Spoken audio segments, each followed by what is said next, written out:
Today on CityCast Madison. It's Thursday, so of course, we're dishing on Madison's food scene. Buying local's all the rage, but what about buying local grains? Wisconsin used to be one of the nation's top producers of wheat until corn and soy became the it girl commodity. Now, some farmers, millers, and bakers are moving to turn back the clock and up the local grain varieties in our market. CityCast Madison's Molly Stentz talked to our friend Lindsay, food editor at the Cap Times, about the emerging local movement. It's Thursday, February 22nd. I'm Bianca Martin, and here's what Madison's talking about.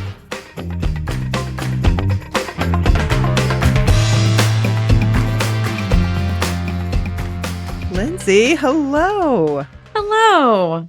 Nice to see your face. It's good to be here, as always. So you did this deep dive reporting on the growing number of local grain mills and grain producers. Why are they having a moment right now? So I think we are a little behind in a lot of ways. The movement in sustainable grain and regenerative grain, behind like the Northeast and the Pacific Northwest in California. But we're finally starting to build some of this infrastructure back again, where we're seeing more mills. Like instead of almost none, we've got 10 or 20 in the state. And instead of like the 30-some members of the Artisan Grain Collaborative, there are now more than 200. So we're starting to see this infrastructure grow. I think at the same time, you're starting to see consumer demand grow. Like people are interested in where the grains are coming from. They're seeing these bags of flour on the grocery store co-op shelves. They're seeing these, maybe some of the bakers at the farmers market are using more local grains kind of coming up at the same time. So people who want to use local corn in their tortillas now have the option to do so. It used to be like, yeah, you want to do that, but the infrastructure isn't there. There's not the farmers who are processing that in the way that you would need it to use. So you don't really have the option. Yeah, I feel like back in the day, you could go to Madison Sourdough, right? And like they would talk about using local flour, and maybe not that many other places. Not many. So Crest Spring is one that's fairly well established. And that came out of this idea in the counterculture movement of the 60s of like these brown breads and everything very organic. And I think of them as being very heavy breads, Nutrient dense. Yeah, nutrient dense. And I think Jeff Ford at Crest Spring kind of came out of that tradition and has been milling his own grains out there for 30 years, almost 30 years. So he is one of the original folks doing it. And then you had Lonesome Stone Milling out in Lone Rock. And that started really making local grains more available because all of a sudden the farmers had a reason to grow this maybe turkey red heritage wheat and then put it through, and there's a mill that could process it.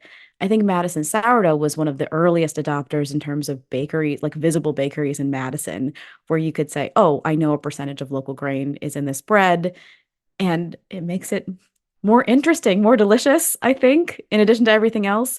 And Andrew Hutchinson over at Madison Sourdough loved it so much and wanted to continue to up that percentage so that he eventually put in his own mill, and he mills some of his own grains there. So when we talk about building local food infrastructure and more people getting into growing grains and milling grains and offering them for retail sale or for wholesale sale to bakery, what goes into that? Because I guess when I think about like artisan local food, you think of like handmade, small batch. And when I think of grain farming, I think of like huge combines, thousands of acres, highly mechanized, lots of equipment, very expensive. So how are they doing it? How does it work? It's a good question. Kirk Smock from Origin Breads talked a little bit about this, how when it comes to like local vegetables or even local meat, right?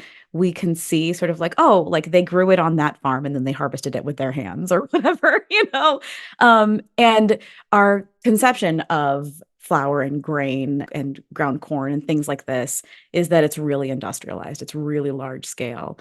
And there are challenges, I think, for some of these small and mid-size, farmers and millers who do want to scale up. So, for example, Meadowlark Organics is getting a new mill. It's actually called New American, I think is the name of the brand. And it's going to be pretty much specifically for their bread flour, which is their top seller. And they're going to be able to mill basically twice the amount of grains that they've been able to. They've been planning for this for, I think, years. She said, finally, finally. But it's going to allow them to up the scale of what they're doing and then approach more bakeries and say, would you like to use a small percentage of this? It's not going to be something where you're going to see every bakery using local grains. And I don't think that's really the goal. But they want to scale up to the point where they can be like, hello, you're mostly a white flour bakery and you buy our rye to make rye bread, but do you want to start including some of the rye in some of your cookies or some of your other things? Like, are there ways to sort of include a percentage of these things? Because they can't scale up that big, and they probably don't want to, just because there are vagaries within every season. When you're growing grain, there's going to be higher protein content, lower protein content, different kinds of, gluten behavior. In some of them, there was one batch that recently came from Meadowlark that Kirk said tasted like had a cinnamon flavor to it. Like, what? Wow. Just that season. And so it's really variable. So that's one of the challenges. Industrial things are designed to make things very big and very same. And the thing with local grain is that it's really variable. It has a lot of life and character, is what Hallie Webking said at Meadowlark. It has a lot of life and character to it. So there are those challenges. And also there's a challenge of education, because it's like, if you want to become a CSA farmer, you want to be a vegetable farmer, you could apprentice yourself, or you go work on a CSA farm. You can go work on an organic farm and learn how to scale that up. But a lot of that, like the places you would go to learn, the people who have been doing it, it's just not there. And Meadowlark folks might have seen those like gorgeously designed bags with all the creatures and animals on them. They're at the co-op and they sell at some farmers markets. Like, really just beautiful packaging. Yeah, they're gorgeous. So Hallie and John met at, I think it's called Roberta's. It's a pizzeria in Brooklyn. They were both working in New York, working in kitchens. They have experience with baking and that kind of chef side of things, the professional cooking side of things. But one thing that Hallie said when I was talking to her about, this story, was that Lonesome Stone made the space on grocery store shelves for Meadowlark to then take the place of, because Meadowlark bought the equipment from Lonesome Stone when Gil retired. And there was an established relationship with the co-op. There was an established relationship with Madison Sourdough, and, State Line Distillery uses local grain, and Giant Jones Brewing Company uses local grain. And then obviously Kirk at Origin. They had some of those relationships already there. And they could just sort of say, hello, you've been buying from Gil, and now would you like to buy from us? And they haven't really had to make new approaches to people, but now with their increased milling capacity, they will. They're going to have to go around and say, knock, knock, would you like to buy our grain? And beyond wheat, white flour and wheat flour, what are some of the other grains that they're doing? So wheat is like a huge category, right? Where there's heritage wheats. Heritage Craft Grains outside of Lodi is growing. There was one called like Altum Barbu, and there's like Ethiopian Purple. So they're growing some fun wheats. But then there's also, I'm a big fan of buckwheat. Buckwheat is a gluten-free. It's a flour you can get, and it is really nutty. Rye, I love in anything that has chocolate in it. I mean, people often think of rye in terms of like rye and caraway bread. And when people say they don't like rye bread, it's usually they don't like caraway seed, or they don't like the caraway in that. But if you use just a little bit of rye and stuff, ooh, it's lovely. But yeah, it's gorgeous in bread. It's gorgeous in cookies. So good.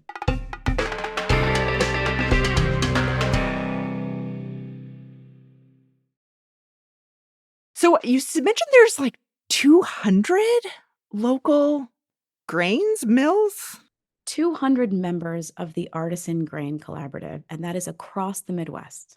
So a chunk of those is from Wisconsin, but not all of them. And so these are bakers, farmers, millers, all of the above? All of the above. Bakers, farmers, millers, brewers, people who are invested in the local grain chain. So it's farm to mill to producer.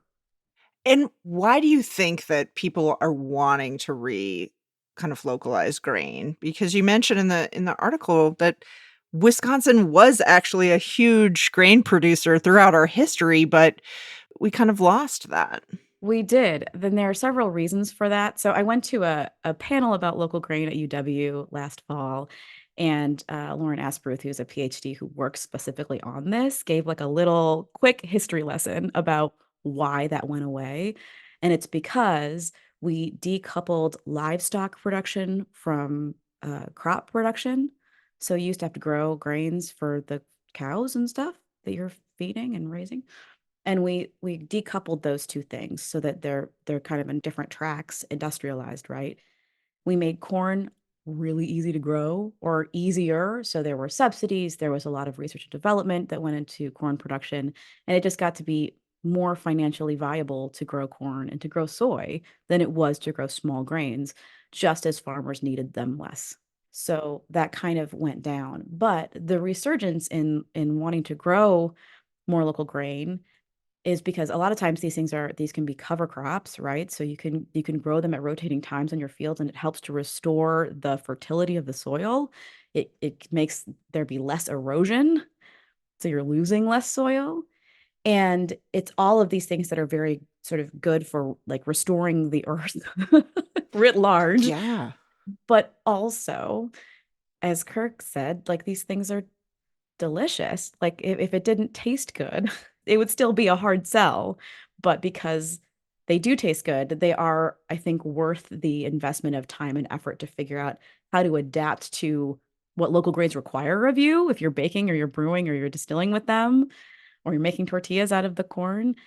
You do have to be more adaptable because it's not as streamlined and industrialized, but there are all of these other benefits. Yeah, that makes me think of I have had various jars of all kinds of flour in my house, and I always feel like, ooh, do I know the right percentage to add so that I don't end up with that really heavy, dense brick at the end of the day?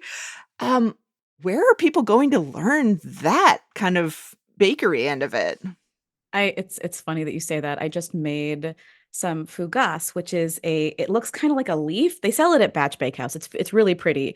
And it's sort of like focaccia, but it's like in the leaf shape. With the Yeah. olive oil and like herbs Yeah. on top? Yeah. Yes, exactly. And I put like olives in there too. And it was delicious. And I had put in a bunch of whole wheat flour. And I think I put a little bit more than a quarter of the full flour. The recipe didn't call for it, but I was like, I got whole wheat, like why not? And then I started looking and I was like, I'm just gonna like make sure that this is still gonna rise. And it did, thank goodness. But I added too much because if you add too much whole wheat, like it won't rise like it's supposed to. And I didn't know that.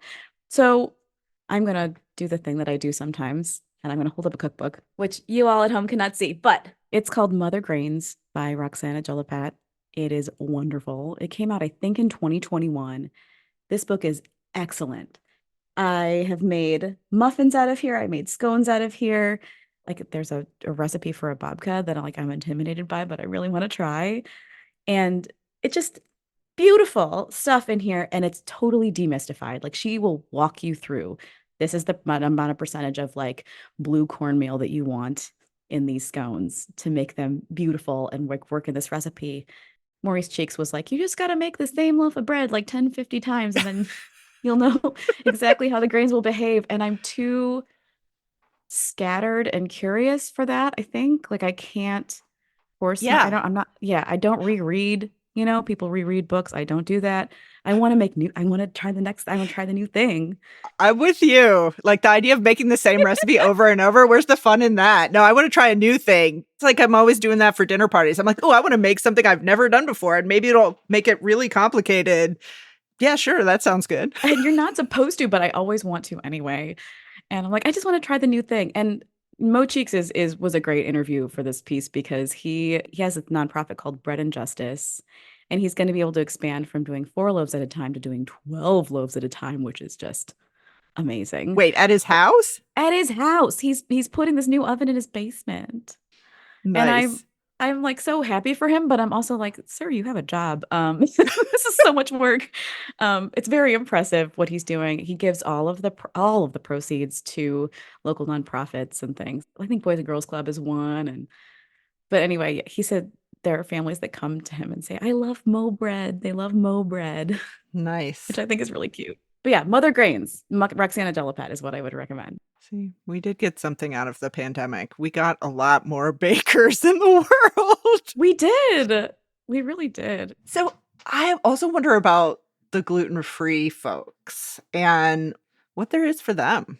I mean, the corn and the buckwheat, I think on one hand, this is like so much more fun than like the gluten-free flour mixes and things. Although those are great. I think those have come a long way, like mixes that you can use for things like pancakes and breads that are specifically designed because it's hard to do a one-to-one swap when you're baking gluten-free, right? Yeah. You can't just be like, oh, well, I'm going to put in rice bran flour.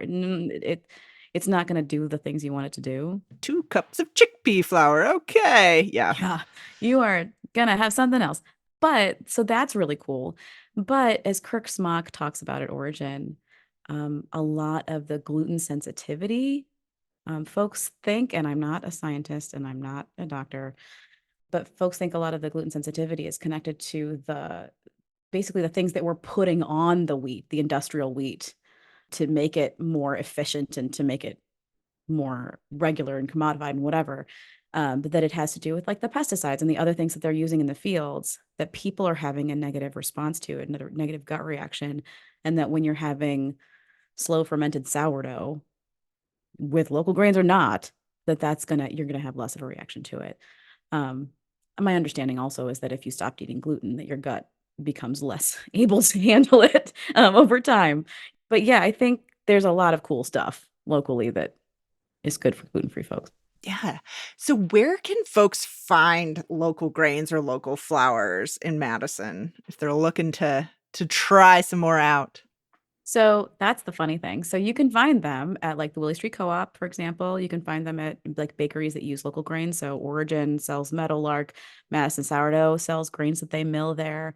There are, any sort of what I think of as crunchy spots are going to have local grains. Like the funny thing to me is that you can't, I mean, sometimes like Hickory Hill will have local flour at the farmer's market. But for the most part, you don't see flour at the farmer's market because of the market rules, which are weird. They're just weird. They're old and they're weird. And to change rules at the market, I think you probably know this pretty well. It takes a long time. And intense. Yeah. That is one of the most highly regulated markets in town. Oh, Fun yeah. fact. Yeah. I talked to the woman who owns Stella's for this story just because I wanted to get the perspective of someone who's at the farmer's market, but who isn't using local grains and hasn't really looked too much into it. And she was like, I don't even know where I would start. We use local cheese and we use local butter. We use Wisconsin cheese and butter, but I don't know. Like I get King Arthur, Sir Galahad, and that works great, in the Stella's bread. And people who come to Stella's to get the spicy cheese bread, they want to know why they can't buy a bottle of water there. And that's due to market rules, right? You can only sell things that you've made. But the idea of like making some kind of a rule that farmers market bakers have to use a certain percentage of local grain, some people are like, yeah, that sounds great. But there's more to it than just sort of making the rule, and even making the rule would take a really long time. So yeah. So what are you watching next in the local grain scene? Is it a scene? Can we call it a scene? It is a scene. Yeah, I feel like we're having a moment for bagels. Bagels are having a moment. Like there's Barrett's Bagels, which is I think making a move into that East Main location. They were over at the Monroe Street Farmers Market. I impulse ordered while I was reporting the story, bagels from Mermaid Kitchen, the Mermaid best. Bagels. And I got like the Levna, which is like this, yogurt cheese. It's so good. It's so good. So I feel like bagels are having a moment. I'm very into bagels. Origin is making bagels now. There's a lot of good bagels around. I'm very excited about that. And I'm also really excited to really shift my tortillas to things like Tortilleria, Zepeda, and some of these other local tortilla makers. There used to be none in Madison, and now there's like several doing like nixtamalized corn tortillas that have so much flavor, that are like colorful, have great like texture to them. They're like more pliable than like the ones that you get from Woodman's that don't even have to be refrigerated. Like it's not even the same food. I have those too, but like it's not the same food. So I'm excited to like get really more into the fun, colorful, delicious tortillas. Well, Lindsay, I am now very hungry. Thank you so much. Wait, and before we go, anything you want to tell us about Top Chef? I am so excited about Top Chef. The trailer just dropped last week. There are cows within the first 6 seconds. We love cows. The thing that we've been talking about with Top Chef and Top Chef Wisconsin is it feels like a reset season for the show. So if you've never watched Top Chef before, this is a perfect time to start and you don't need any background. I really think it's going to be an easy entry and it's going to be a lot of fun because we're going to see a lot of places that we know. Are there fun cameos? Yes, the cameos are great. March 20th is the first episode launch. It's about a week or two later than I thought it would be, but I'm really excited. And then March 27th is Last Chance Kitchen starting up again. So we're going to be following that. Yeah, we're going to have a little podcast about it where we're going to be interviewing people who are on the show. We're going to have recaps that you can read at captimes.com. Those will be available every Thursday morning after the show runs. And we also will be talking behind the scenes stuff in the food newsletter, which is the Corner Table. We're going to have a lot of Top Chef coverage. Nice. It's going to be amazing. It's going to be so fun. That's CityCast Madison's Molly Stentz talking with Lindsay Christians, food editor for the Cap Times. If you'd like to read Lindsay's article on the growing local grain movement, check out our show notes for a link.